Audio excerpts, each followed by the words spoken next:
అయితే ఆరోహణము కాకమునుపు ఆయన ఏం చేశాడు? భూమి యొక్క క్రింది భాగములకు దిగాడు. అంటే శుక్రవారానికి ఆదివారానికి మధ్యలో ఆయన భూమి యొక్క క్రింది భాగాలకు దిగాడు. భూమి యొక్క క్రింది భాగాల్లో ఎవరున్నారు? కీర్తనల గ్రంథము 63వ కీర్తన 9వ చరణములో వారు భూమి క్రింది చోట్లకు దిగిపోదురు అన్నాడు. చనిపోయిన తర్వాత భూమి క్రింది భాగాలకు వెళతారు వాళ్ళు. యెహెజ్కేలు గ్రంథం 32వ అధ్యాయము 18.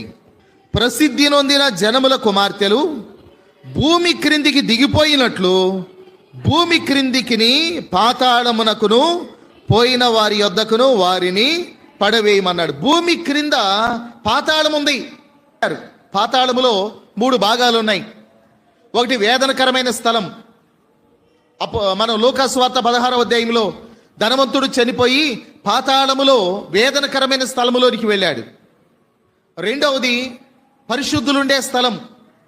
దాన్ని హెడెస్ అన్నారు, షియోల్ అన్నారు, పరదైసు అన్నారు. అది పరిశుద్ధులుండే స్థలం. దాన్ని అబ్రహాం బ్లోజం అని పిలిచారు, అబ్రహాం యొక్క రొమ్మని. అట్లుగా మధ్యలో అగాధం ఉంది. మరి అగాధములు ఏముంది? అది మనం ప్రకటన గ్రంథం 9వ అధ్యాయం కనుక చూస్తే 9వ అధ్యాయంలో అగాధం యొక్క తాళపి చెవిని తెరవడానికి ఒక దూతకి తాళం ఇవ్వడం జరిగింది. ఆ దూత తాళపు చెవి తెరవగానే అగాధములో నుండి పొగొచ్చింది. పొగలో తర్వాత మిడతలు వచ్చినవి.